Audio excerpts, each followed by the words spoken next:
সম্প্রতি রাজধানী সহ দেশের বিভিন্ন শিক্ষা প্রতিষ্ঠানে চলমান অস্থিরতার পরিপ্রেক্ষিতে শিক্ষার শান্তিময় ও সুষ্ঠু পরিবেশ চেয়েছে রাজধানীর নটর ডেম কলেজ। এসব বিশৃঙ্খলার ঘটনায় আমাদের কোনো শিক্ষার্থী যদি সম্পৃক্ত থাকে তবে তাকে কলেজের শৃঙ্খলা বিরোধী কার্যক্রমে অংশগ্রহণ করার অভিযোগে অভিযুক্ত করা হবে এবং তার বিরুদ্ধে যথাযথ ব্যবস্থা নেওয়া হবে।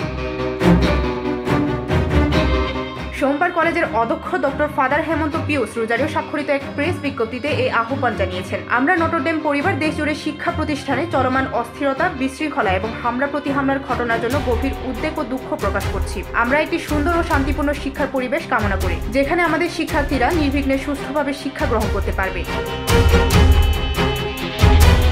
গত কয়েকদিনে বিভিন্ন শিক্ষা প্রতিষ্ঠানে ঘটে যাওয়া অপ্রীতিকর ঘটনাগুলো দ্রুত ও শান্তিপূর্ণভাবে সমাধান প্রয়োজন। এ বিষয়ে সংশ্লিষ্ট সব পক্ষ এবং দায়িত্বপ্রাপ্ত ব্যক্তিদের দায়িত্বশীল ও কার্যকর ভূমিকা অত্যন্ত জরুরি। নটর ডেম কলেজ সার্বভৌমভাবে ঘোষণা করতে চাই, যদি আমাদের কোনো শিক্ষার্থী এসব ঘটনায় সম্পৃক্ত থাকে তবে তাকে কলেজের শৃঙ্খলা বিরোধী কার্যক্রমে অংশগ্রহণ করার অভিযোগে অভিযুক্ত এবং তার বিরুদ্ধে যথাযথ ব্যবস্থা নেওয়া হবে। প্রাপ্ত তথ্য অনুযায়ী আমরা ইতিমধ্যে এ বিষয়ে প্রয়োজনীয় পদক্ষেপ নিচ্ছি।